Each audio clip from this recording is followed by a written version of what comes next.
Welcome to molecular virology. Virology, did I say? Uh-oh. It's because I've got viruses on the brain, which actually brings me to my public service announcement, which is what this is right here. Hopefully, you will notice that a certain state that we happen to be present in right now is relatively low levels of influenza-like illness. There was a nice brief presentation on NPR this morning, how you know if you have the flu. It hits you really hard, really fast. And if you say you have the stomach flu or your medical provider says you have the stomach flu, tell them they're wrong. Because in very, very few places does the flu actually have any kind of gastrointestinal effects. Second thing, very important, this year's flu vaccine is really good. It matches the strains that are circulating really well. If any of you haven't gotten your flu vaccine, if you're sitting next to anybody who gets the flu, and even before they have symptoms, it's 2 days, you'll be infected. So, highly recommend getting a flu vaccine if you've not done so already. Those of you who've had my virology class, and I know there's at least one of you here, knows that that's something I will tell you about on many, many, many occasions.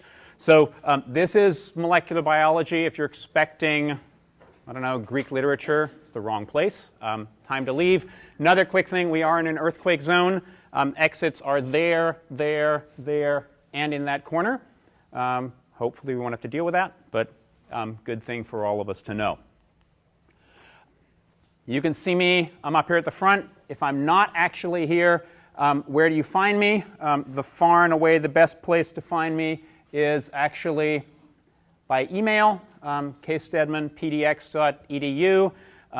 Occasionally, I will be in my office of 466 SRTC in the Center for Life in Extreme Environments. I used to use Facebook when my lab set it up for me. I barely use it anymore, partly for political reasons, but mostly because I don't get around to it.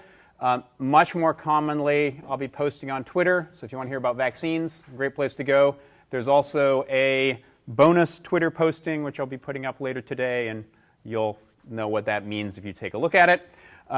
Probably most important for this class, you may notice I have a mic, and I turned on this strange software at the beginning, and those of you who've had my classes before know that I record my lectures, so audio and screen. So that will all be posted on my YouTube channel right after class, or at least as soon as I get around to doing it. Drat, my website's not up to date. So I need to change this. My website, thanks to one of my wonderful undergraduate students who was working in my lab, is now extremeviruses.org. Easy to remember, extremeviruses.org. So I will change that. If you want to talk to my voicemail, go ahead, call it. I may or may not get around to answering. The other full disclosure aspect is that I started a small biotech company. When I say small, I have one part-time employee called Stone Stable about vaccine stabilization, saving the world, etc. Interested, kind of my office hours, talk to me. I was at one point trying to do a film called The Edge of Life. It may get finished, maybe in the next decade or two. So what are we here for? Molecular biology. This is really about the fundamentals of molecular biology. Molecular biology is sort of a set of tools, a set of ways of thinking about biology. But at least for this class, again, it's really very much an introduction to molecular biology. We'll start out talking a little bit about chemistry and genetics. This should all be review for you. If it's not, then you may not be in the right place. Then we're going to spend quite a while talking about nucleic acid structures and genomes. Actually, not so much time, mostly concentrating on the structures of these nucleotides, and then really get into the meat of the course, which is how you make more of those nucleotides, which is replication, how you deal with those nucleotides when they are not the way that they should be, which is DNA repair, transcription, taking that DNA copy, making an RNA copy out of it. Most important is not so much the mechanism, but how all of that is being regulated. And that's going to be sort of the last part of the course. Translation, we're now realizing the process of going from RNA to protein is also very highly regulated and an important aspect of thinking about how you make proteins. Now, you, me, E. coli, viruses convince us to do that as well. And then whole course, in fact, we could have, and I'll probably say this multiple times throughout the rest of the term, talk about RNA. We're also now learning that RNA plays many, many, many more roles, particularly in regulation, than we ever thought it did. Also, RNAs are important for catalysis in many ways. So again, as I mentioned, we'll talk a lot about regulation towards the end of the course. What do I expect you know already? Gen Chem, and again, that's going to be stuff we'll be talking about right in the first lecture or two in terms of what the expectations are. It's pretty minimal in terms of the chemistry that we'll be going over in this course, mostly having to do with water, because we all live in aqueous environments. Then principles of biology, 211 is the most important of those. If you've had fundamentals, probably okay. We'll be at a slightly higher level here. A couple of you I know have had similar kinds of courses elsewhere. Those should be fine too. This course is really building on that.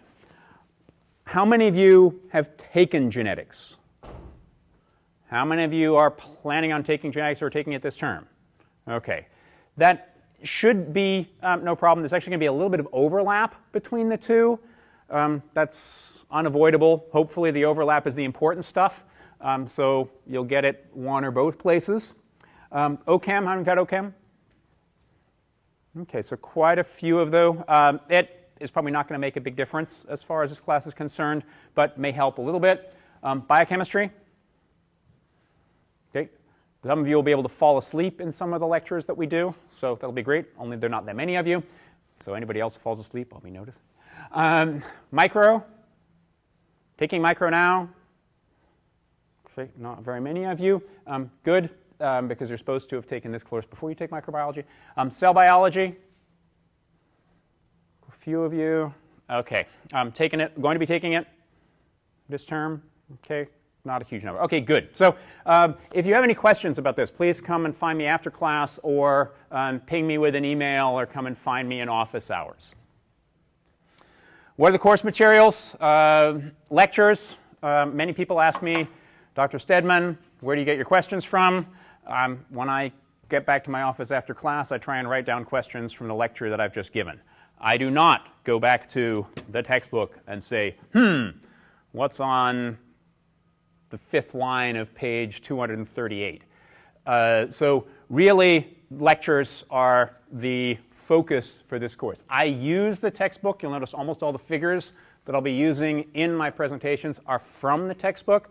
But it's really very much going to be based on the lectures. This textbook is wonderful in some ways. It's horrible in other ways. It's ridiculously expensive. That's the first one. Sorry about that. You can use it for both cell biology and molecular biology. I actually still use this textbook as a reference, and it's been a very long time since I took molecular biology. But what that means is there are some sections which we're just not going to get into at all, mostly because of time. This is the 6th edition, published in 2014. In molecular biology time, that's like 3 generations ago. So I will be trying to update a lot of these things. Again, that's why the lectures are really the main focus. The background stuff is great. We will be covering chapters 1 through 8 in this course. Mostly it's going to be 4 to 7. Because that's where the main focus of what we'll be talking about is. There's a course website, D2L. How many of you gone on D2L already? Found the lecture on D2L already? I'll always post them there right beforehand. So PowerPoints will be there, syllabus is there, notes, a couple of additional materials. Those of you who haven't read Watson and Crick's paper yet, we can talk about how horrible Watson is as a human being. But it's a really good paper, and you will have to read that. I will expect you to have read it after a couple of lectures here if you haven't read it already. So that's there as well. And again, not to beat the dead horse, but the YouTube channel here is where I'll be posting all of the lectures after I have given them. There are a number of other resources. Someone came and asked me about a previous version of the textbook. They are available. The 5th edition is the red copy of the textbook. That is even older than this one, and there are even more previous ones, the 2002 edition. That's actually freely available online. If you just go to this website here, all of that's there. Some of the stuff is similar. There are other different textbooks here as well. One thing that I completely forgot to mention here is for those of you who do have an older copy of the textbook, there is a copy of this version in the library on 2R alone. So should be there. I dropped it off last week. I don't know if anybody's looked for it yet. If you have trouble finding it, let me know. So that's there. Some people asked me also about the problems book. This is by no means required. It may help you in terms of thinking about questions for any of the individual chapters and any individual things. I don't look at this in terms of making my questions. So again, really up to you as far as that's concerned. Again, lots of other molecular biology textbooks are available. There's a lot of information online. I will try again and post some of that as well. But main thing, lectures, lectures, lectures. So what do you care the most about, unfortunately? And I like doing the least in this class is our evaluation. There'll be 2 midterms and a final. Midterms are on the 30th of January, 22nd of February. All of this year. The final is, as usual, regular final time for courses that meet at this time. 8 a.m. on a Tuesday of finals week. All exams will be in here. So that's pretty straightforward. You'll notice the vast number of TAs that I have with me today. Good. That's why, unfortunately, all the exams will be multiple choice. So I don't like doing that, but they're all there. And we need the big version of the Scantrons because those will be much easier to scan. If you have an accommodated exam, it has to be taken at the same time as the rest of the class, which means that sign up at the testing center now for these classes because it fills up really, really quickly. Some of you, if you've looked at the syllabus already, will notice that I want clickers. I don't care what kind of clicker you have. If you have the old classic clicker like this one up at the top here, it's totally fine. If you don't have a clicker at all, these cost about $5 on eBay when I looked for them last time. These clickers, as you may have noticed back on this one, each of our exams is 30% each. That leaves us 10%. That's where your clicker scores are going to be. These will be daily. We'll have clicker questions every day, just a sec, starting in week 2, and they'll be throughout the lecture, not the beginning or the end or anything like that. Yes, in the back. Do you accept the quiz on the phone? No, unfortunately, I do not accept the one on the phone. Other questions about clickers? Sorry, I should have slowed down. I have a nasty tendency to talk way too fast, as some of you may notice. Easiest way to slow me down is raise your hand. Yes? What channel do you use? What channel for clickers is going to be AA? I hope. We're going to try a clicker question actually literally on the next slide. So if you've got your clickers already, take them out. They don't count yet. This is actually just for my demographic purposes. And a way that we can check and make sure that they're working. Yeah? Which software do you use, iClicker Cloud or the Classic? I use Classic. So I should have, did I have here? Registering your clickers. So sorry, I should have put this in a different order. So for registration, go to their website. We're using Classic, D2L. I think it's $8.99 if you've never used that clicker before. If you've used the clicker before, it should be OK. So that's the information that you should need for this. One reason to have these clicker questions right now is so that we can check and make sure that these actually are working. Yes, in the back. Mine is not on the right channel. Do you know how to switch the channel? For the clicker 2, iClicker 2, I don't know the exact way to do it, but if you can go on the website, it should be able to help you out. Plus, you can talk to your neighbors. They hopefully will know. Hold the power button down. Thank you. Yes, the back.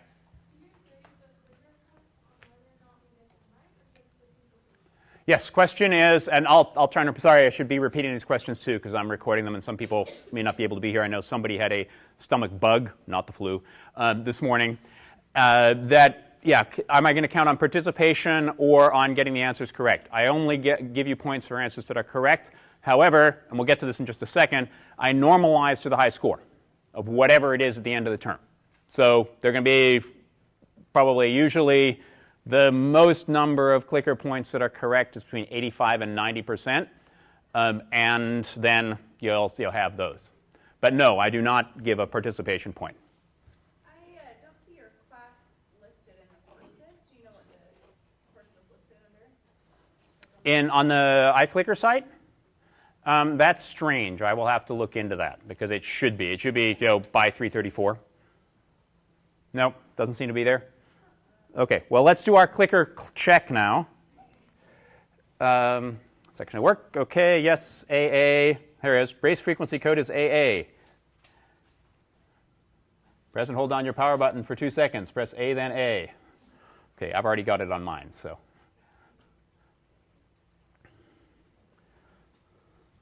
So go ahead, vote A, B, C, or D, or E. Junior, senior, biology majors, yay, biology majors. Postbacks, I know there are quite a few of you. Junior, senior, non-biology majors, switch to biology, or none of the above. One of the things that I also usually do with clicker questions, and you'll see this again later, is I'll ask people to vote. And then once you've made your vote, I'll look. If most people have it right, that's fine. We'll move on. If not, we'll stop. You get a chance to talk to your neighbors and then revote. And it's the second vote that ends up counting. So there are a few seats sort of spread out in the middle here, if you can find them. Down front, a couple here as well. Okay, 92 of you have clickers that are counting. That's actually pretty good. I think 160 people actually signed up for the course. Rarely we get all of them who are here. Do you want to know who you're sitting with? Yes? Look at results? Okay, let's look at the results. So, yay, most of your majors. Very good thing. Juniors and seniors, about 10% postbacks, 20% those other majors. I won't tell you who you are yet. And turns out that all of these, all the points just count as points. So I have no idea. I will look eventually and see. Turns out that usually it's actually the biology majors who do the best in this class, but occasionally we've got some non-majors as well. Postbacks do okay, but they aren't always the ones who are doing the very best.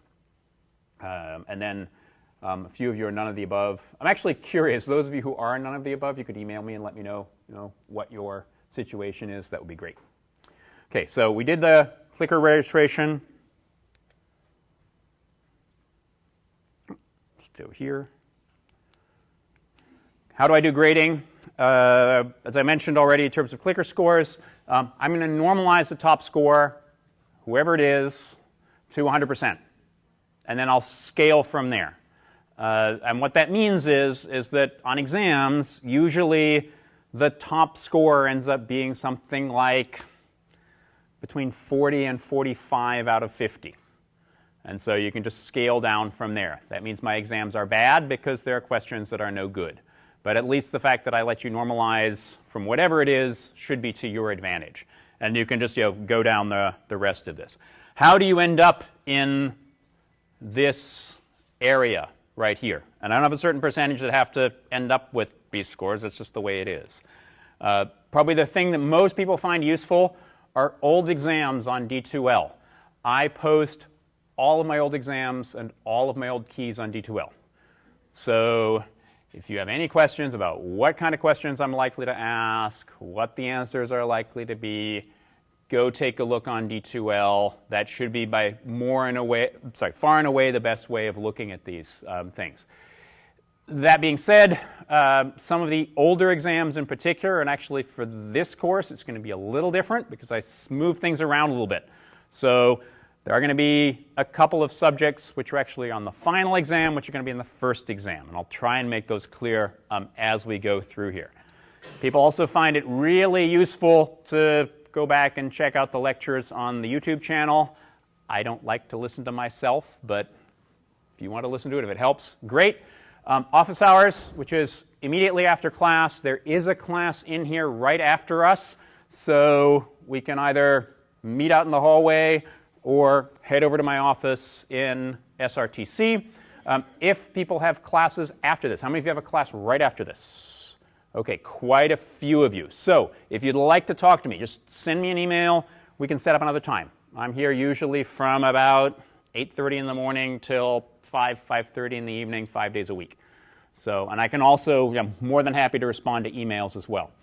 I highly recommend study groups. Groups that have done the best in terms of scores in the past have gotten together as study groups, and often they come as a study group to office hours, or they'll set up extra office hours as their study group. So highly recommend doing that. Discussion tool on D2L. How many of you have used that? You know the discussion tool on D2L? So not that many of you. Okay, I do recommend it. So one of the things that happens, I'll get a bunch of questions that come through email, and I'll answer them. But I figure if one person has that question, it's highly likely there's more than one person who has a very similar question, because I probably did a crummy job of explaining it in the first place. So I will post my answer on D2L. So there's a special section in there called questions and answers. And so I will post all of the answers to questions that I get there. So that also being said, if I get an email with the same question a whole bunch of times I've posted on D2L, I will say, please check D2L. There will be an in-class review before examinations. Those of you who have looked at the syllabus, you will notice that there's no new material the last lecture before an exam. That's when I go back and review the things that I think I either did a crummy job of explaining, that people had lots of questions on in terms of D2L or in my office hours, or stuff that I think happens to be important, which may or may not end up on the exams. And then hands. Hands are a really good thing. I thought about doing random roll call for this class, but there are 160 of you. How many know what random roll call is? How many were in my virology class last term and hated it? So I have a list of the people in the class. I pull out a name and just ask you the question. So kind of puts people on the spot. But I'm not going to do that here because, again, there are too many of you. What a pity. So if I do make an exam entering your grade, let me know within a week. Don't cheat. I recommend coming. No, you don't get points for just being here and clicking. Most of the time, particularly since the clickers are really a group thing, because the second time you get to vote together. I highly recommend you being here. I've done correlations between when people report being here and the grades they finally get. There's a pretty linear relationship. Fewer times you're here, the lower grade you get. More times you're here, the higher grade you end up getting. Makeup exams are only under extreme circumstances. You can see this. It's on the syllabus. It'll be an essay exam because everybody's got to take the exam at the same time. Otherwise, the syllabus is on the website. I'm not going to go there right now. The only sort of important or different thing really for the syllabus from this year relative to previous years is that we are going to talk about methods, again, the things from Chapter 8 in the first couple of lectures rather than at the end. And I've found this in the over 10 years that I've been teaching this course that I really feel we should have talked about methods far earlier in the course. So I'll spend more time talking about methods at the beginning. So that'll be a little bit different. What to use D2L for? Again, discussion for all those questions that I mentioned. I will be posting clicker scores there so you can see if your clicker is working. It may not happen immediately after class. I would say give it a week or two. And if we're still having problems with getting your clicker scores, let me know. Again, you can ask questions there, but probably easier is to send me email to my PDX email address. I practically never look at the email on D2L. I just forget to look at it. So one other thing that's on D2L right now is a pre-quiz. It actually started at 9 today. Some of you may have noticed it if you're a little late for class. It's 10 multiple choice questions, all about all the stuff we're going to be hopefully covering this term. If everybody in the class answers them all correctly, then I need to change my syllabus. But I seriously doubt that people will be able to answer all of them. The 10-minute time limit, once you get started, it has to be done in this week. Anybody who starts the quiz will get 5 clicker points. So I highly recommend that you do the pre-quiz. But again, it really helps me in terms of knowing what people know or what people don't know. And I'm hoping most of these questions should be things that you don't already know. So we shall see. And again, I expect they'll be very challenging right now. By the end of the class, they should be really easy, and it will be absolutely no problem for you to answer all of them. Good? Happy? Any questions now about the course, the exams, the clickers, etc.? No? So can you actually see from the sides here? Yeah. Okay, it does work? Okay, I don't like this classroom, but you know, so be it. We'll do our best as far as that's concerned. Okay, yes? Correct, yes. So all three of them, they're all going to be 50 multiple choice questions, each based on that section that we have covered before that. Non-cumulative, I didn't mention that before, but some people ask. There's nothing specific on the final, which is based on the previous sections, but the whole course builds on itself. And so I'll expect that you know the material from the previous section on the next exam. Other questions? Exams, comments, questions, etc. Okay, let's get into it. I try and start my lectures with overview slides, outlines. Great way to study for what we've talked about. So print one of these out, write down each of the different things that we've talked about on there. So 3 domains. Hopefully everybody knows about the 3 domains. Everybody has 3 domains? Yes, we all know the 3 domains of life. What you're going to ask Dr. Stedman if he says this is what happens in bacteria and eukarya? Haven't had your coffee yet? No. What happens in archaea? So we'll talk a little bit more about that. So wish more people knew about the 3 domains. But very important, partly because I'm biased. My lab works on viruses of archaea. Talk a little bit about the central dogma. Again, central dogma should be review for you. DNA goes to RNA, goes to protein. So that should be pretty standard. We'll talk a little bit about DNA and DNA structure, a little bit about RNA and RNA structure, a bit about proteins, and given the time, we're probably not going to get too much into genomics today. Wherever we get to today, we'll pick up again on the next lecture, wherever we got to today. So the 3 domains of life, or the tree of life. Some people call this the bush of life. This is one way of looking at it. This is another way of looking at it. This is basically just talking about the molecular relationships of all cellular organisms. And we know that they're all related to each other because they all have certain molecules that are shared in all of these cellular organisms. And you'll notice I'm concentrating on cellular because, of course, viruses are different. This particular molecule here is the small subunit of the ribosome and the RNA, which is part of that.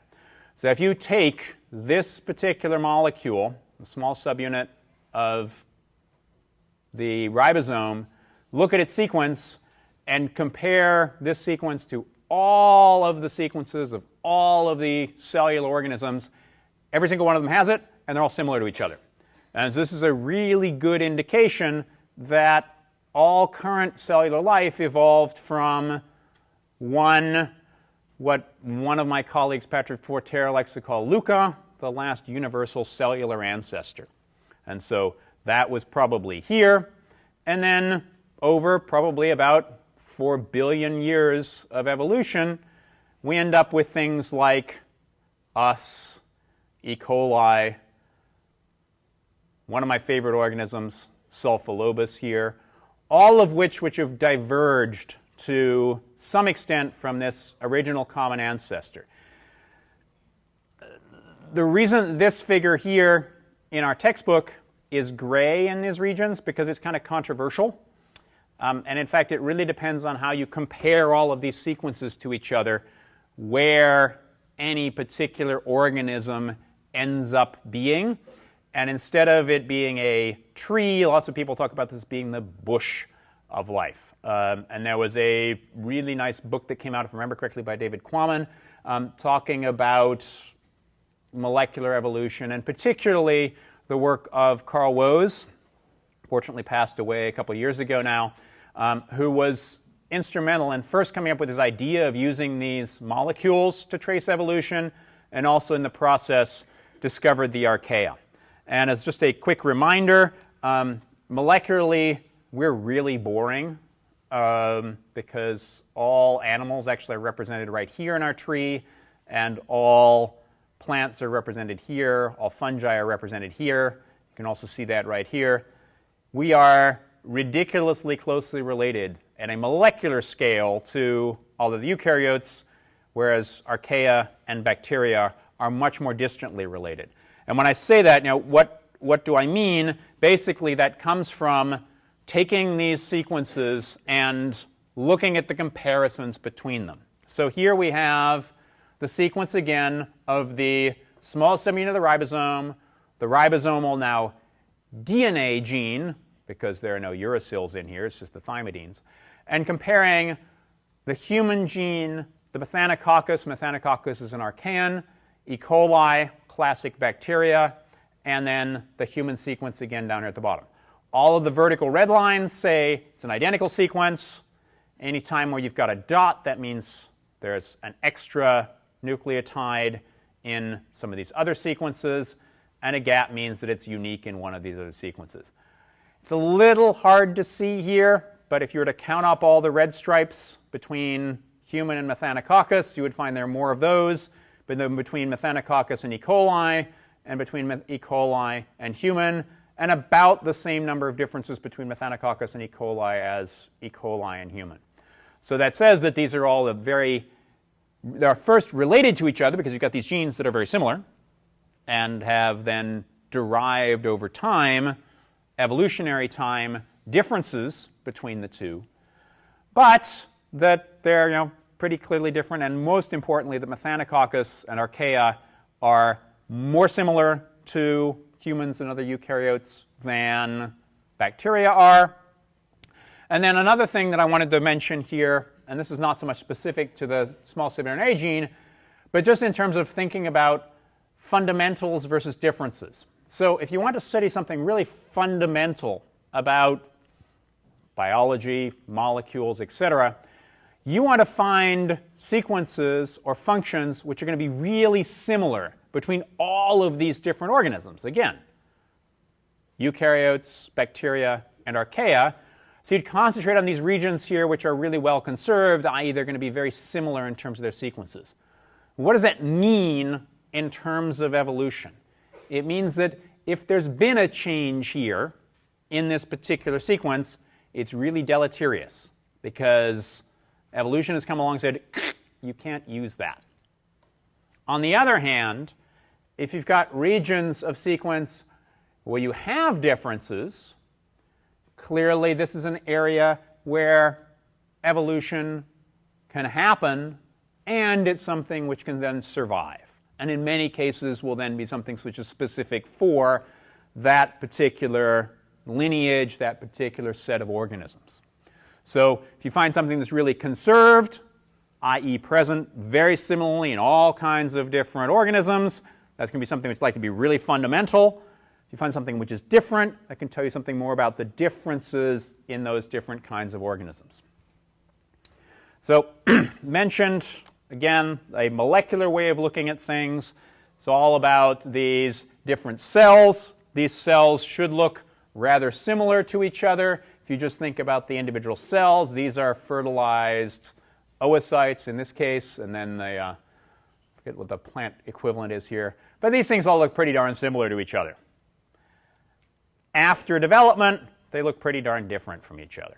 And these are just boring eukaryotes, let alone anything which is much more molecularly diverse. So all of the quote-unquote life, after this term or after virology, we can argue if viruses are alive, but that's a different story.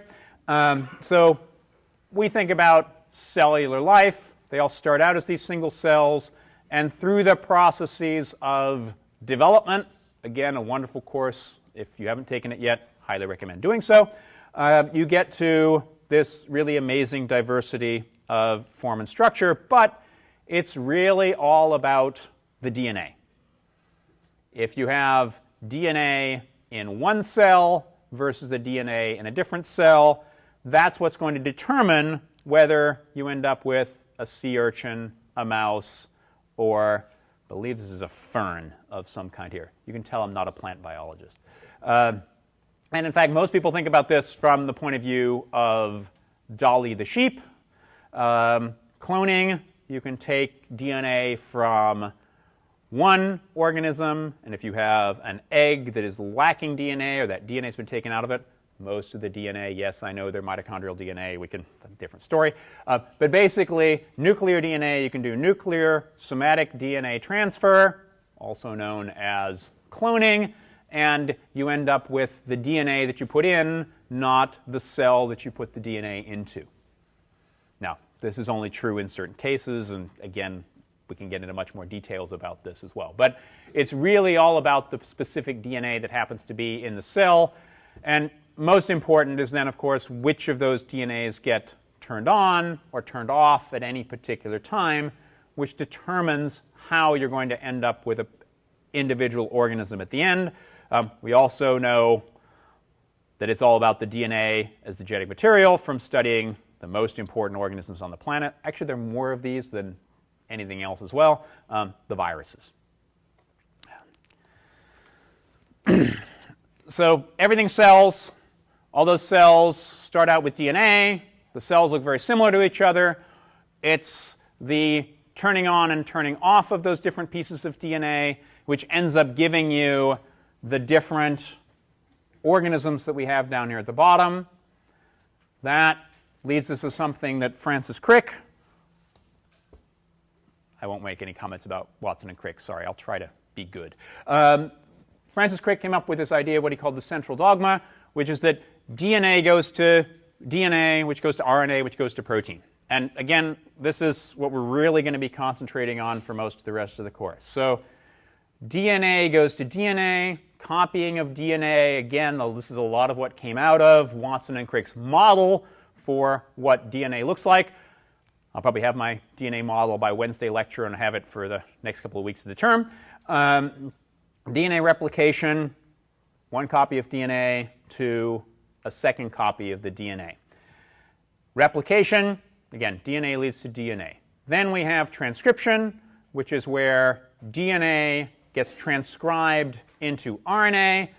And then, the big problem with the central dogma is that we now know there's reverse transcriptase. You can take the RNA and go to DNA. Actually, Crick never thought this was much of a problem at all, and some of his early models actually had this in there as well. But DNA goes to RNA. In most cases, a few cases, this will go backwards. And then after this transcription takes place, you'll have translation, where RNA, the nucleotide language, is changed into the amino acid language, where you now have proteins that are made.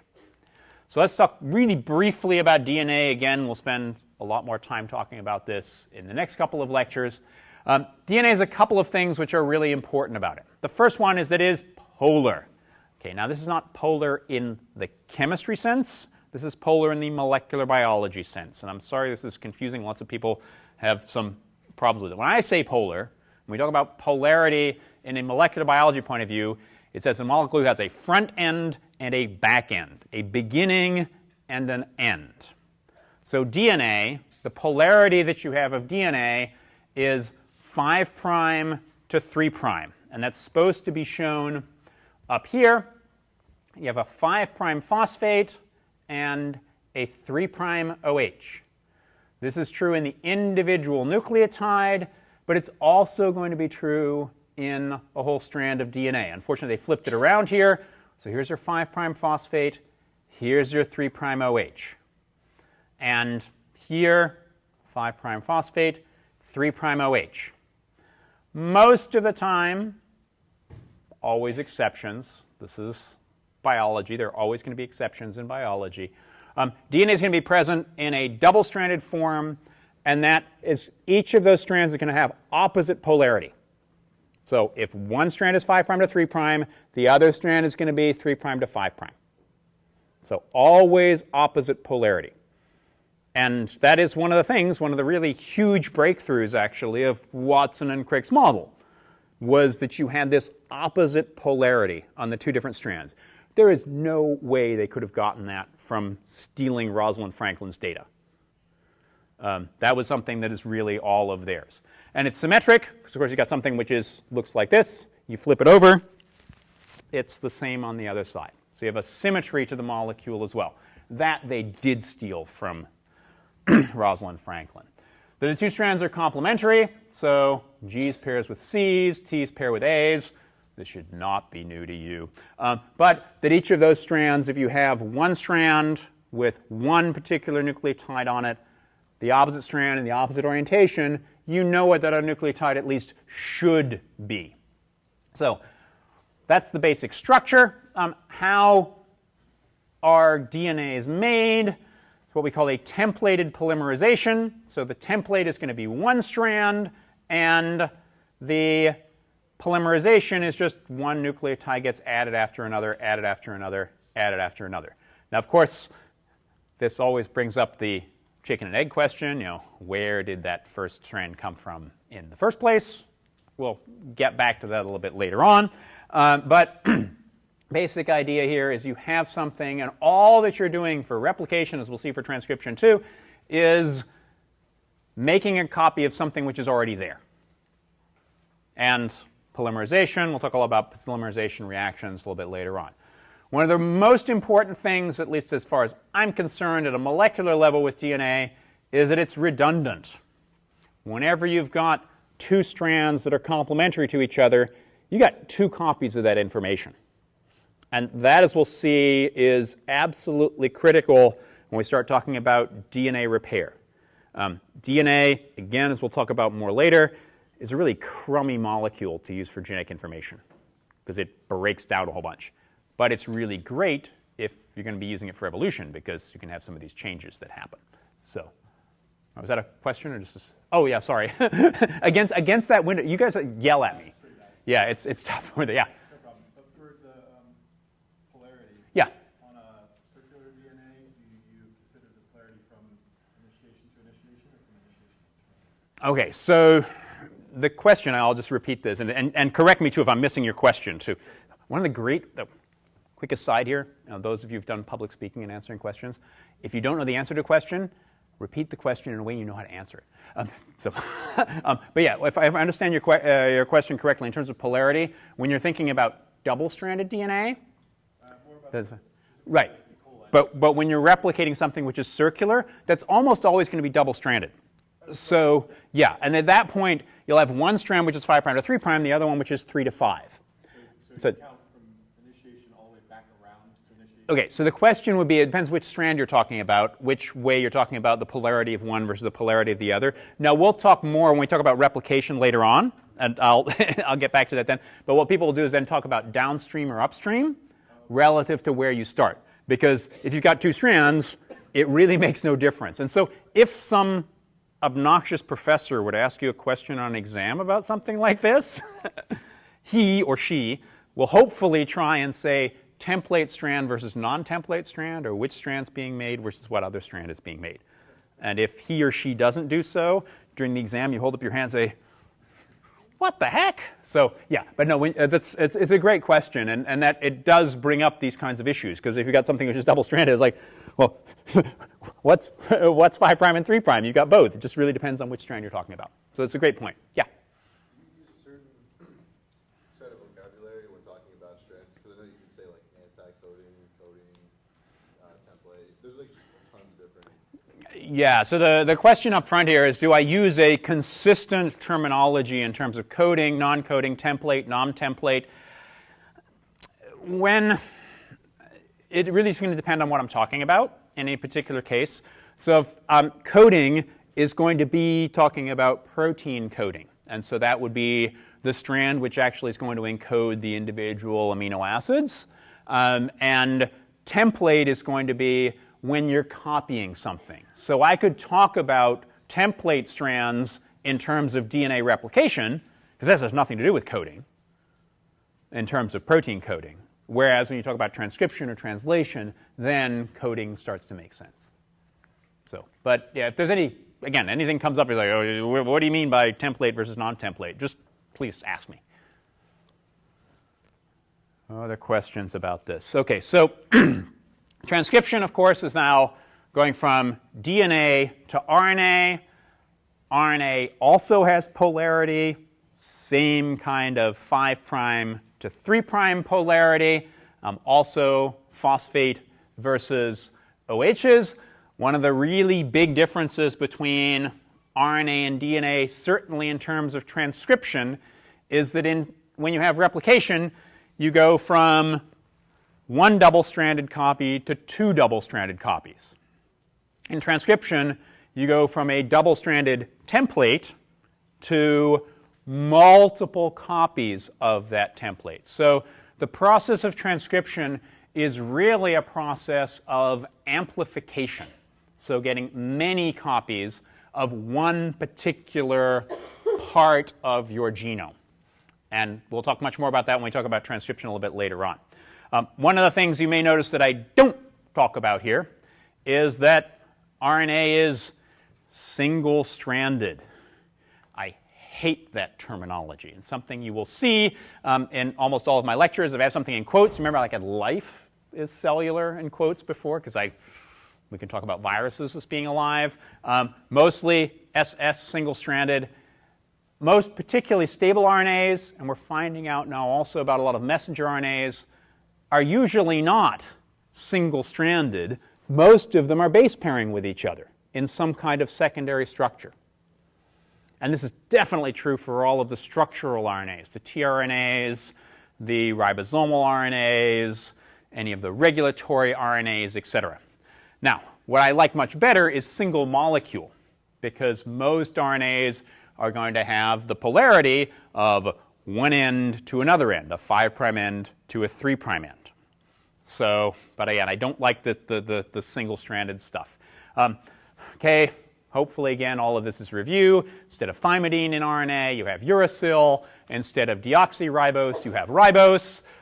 That's really the big difference there. But to hopefully not be beating the dead horse here, RNAs, and again, particularly the regulatory RNAs and the structural RNAs, but we're finding more and more about the messenger RNAs as well, they've got some structure to them, some three-dimensional structures. And this is a particular three-dimensional structure. It's not important what it is down here at the bottom. So lots and lots of RNAs have structure. And then many RNAs are not just boring messages. They either have some kind of structure. And any of you have had the had biochemistry, when I say structure, your answer is? Function, thank you. So they've got some kind of function, and in many cases are also regulatory. Probably the most important that we're going to talk about in terms of structural and functional RNAs are talking about translation.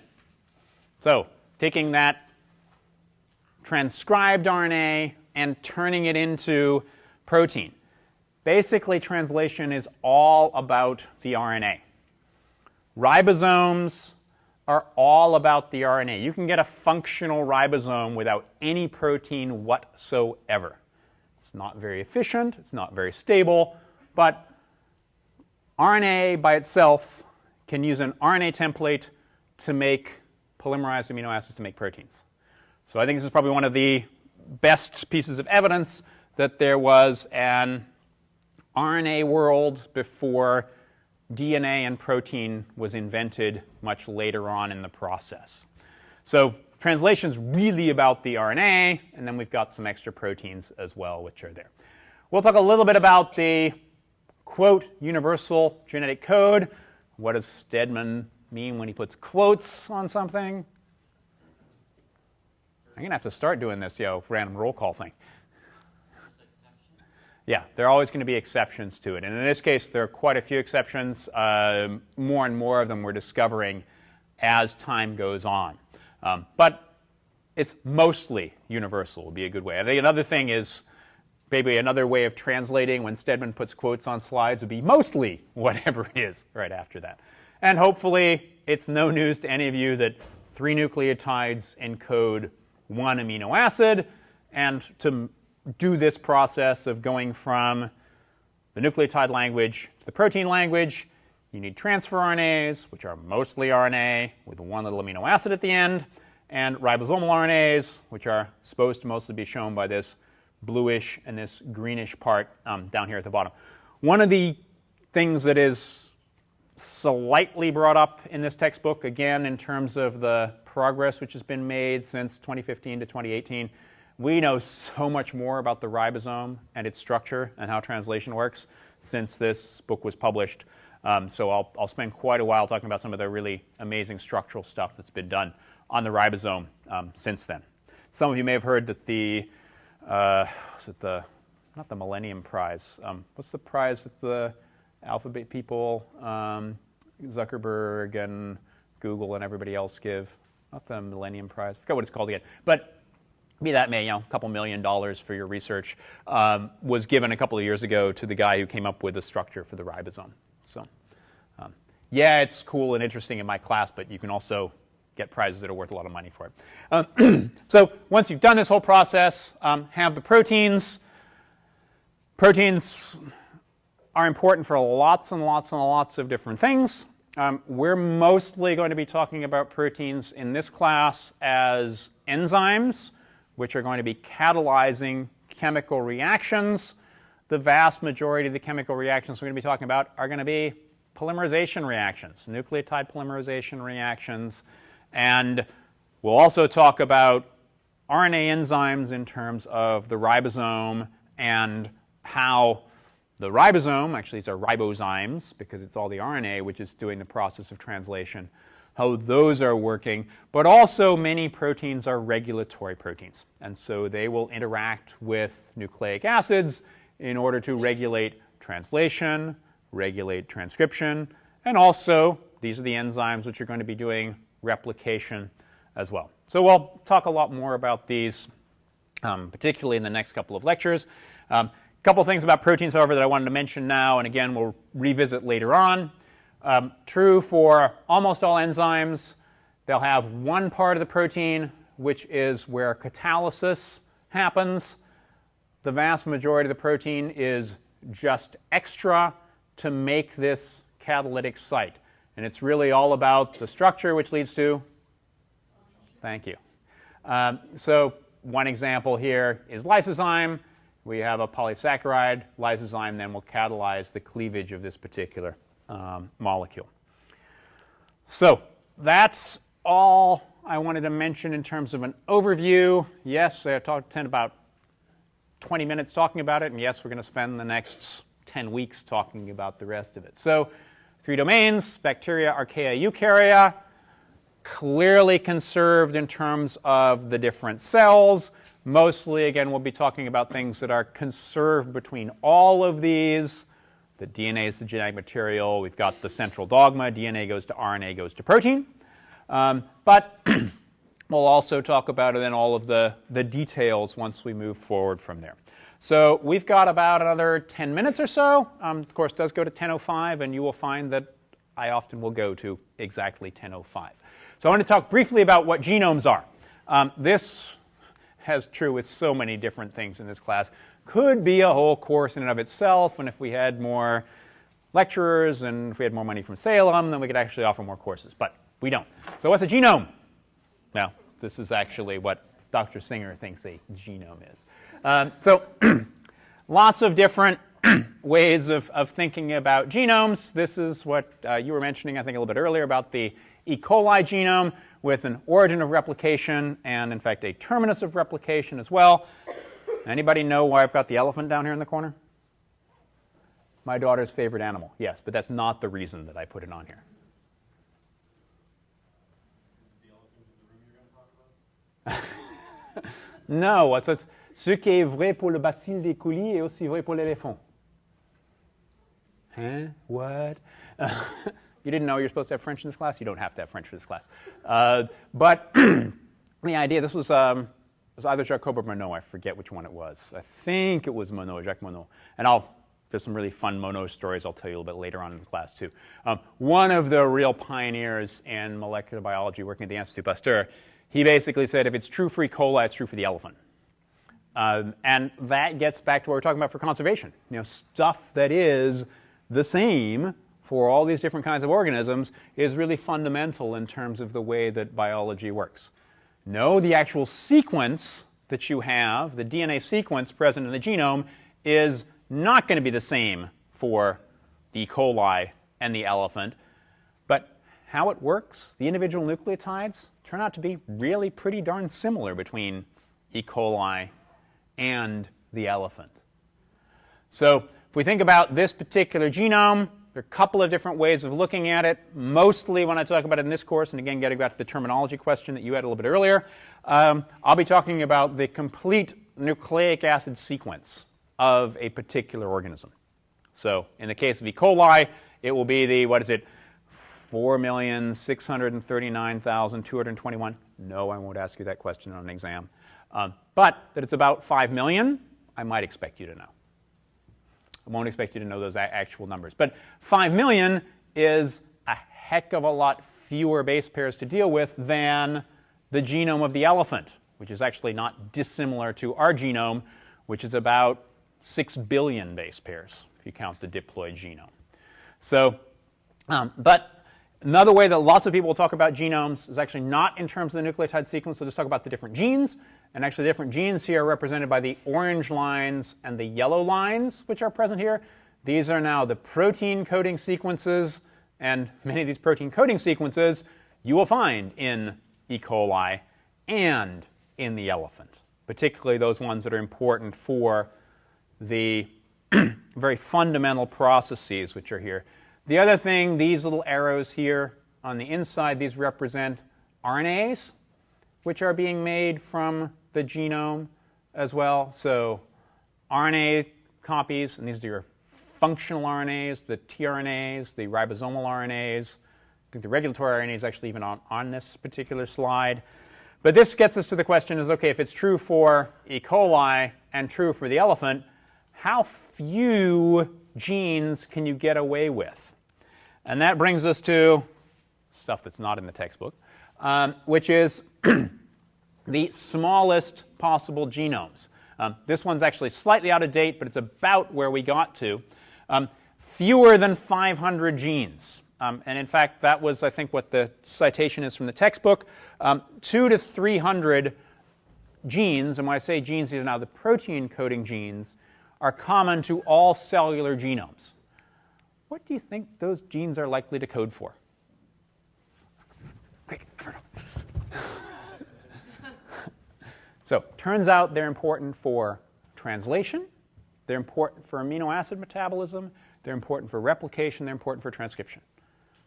Because those are the fundamental aspects. Central dogma. All cells use these things. Now, it turns out that these particular cells, Carcinella, is an intracellular symbiont of aphids. So it actually gets rid of a bunch of things that it doesn't actually need. It only has 182 possible protein coding genes, which is really kind of insane when you consider that, E. coli itself has about 5,000 genes, 3,000 and 5,000 genes, depends on how you count them. And we've got 20,000 to 30,000 genes. But you can survive, at least as a symbiont, with less than 200 genes. And again, the vast majority of these are for translation, amino acid metabolism. On the whole other end of the spectrum, we've got, in each of our cells, 20,000 to 30,000 genes. We'll talk about why you've got that range a little bit more later. If you think about the genes in our gut, in our microbiome, it's at least 100 times more genes, probably way more than that. So just finished reading Ed Yong's book, I Contain Multitudes. Any of you read the book? Fabulous. Really great book on the microbiome. So anytime we talk about the genes that are present in one organism, most organisms are actually present as ecosystems. We're definitely an ecosystem. So there are many more genes that are associated with that as well. The other thing here is, we probably couldn't survive without our microbiome. Carcinella definitely couldn't survive without aphid cells. But there's another cell, which some of you may have heard about. Again, it's a couple of years ago now. Science published, actually, 3 years ago. JCVI SYN 3.0. Huh? What's this? So this is from a company called Synthetic Genomics. And what they're trying to do is find the smallest number of genes that a free living organism, i.e. one that's not a symbiont, and not dependent on other cells can actually get away with, so that they can actually start modifying these genes or adding extra genes to it. One of the free-living organisms that actually has the fewest number of genes is this bacterium called Mycoplasma genitalium. It's about 500 protein coding genes.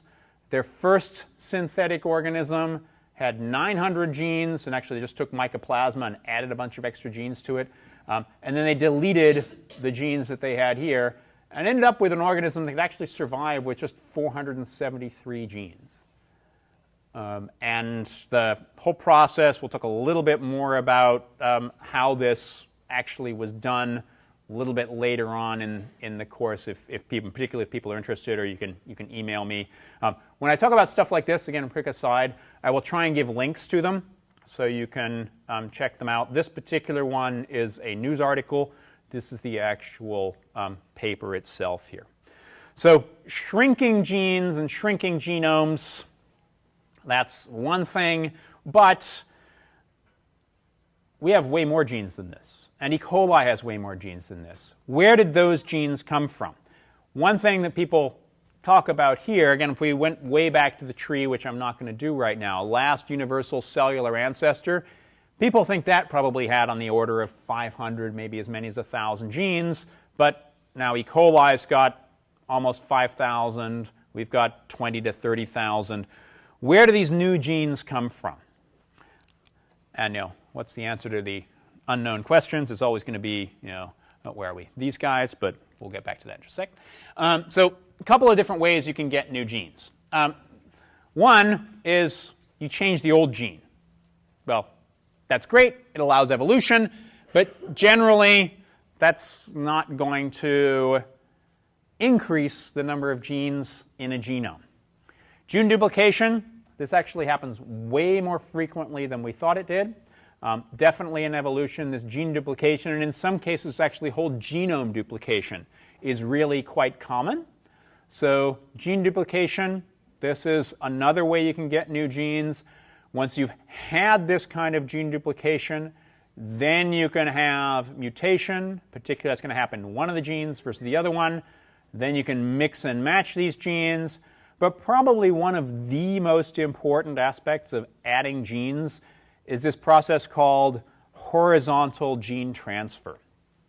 And that's where you have a gene from one organism, in this case organism A, which contributes a new gene to organism B.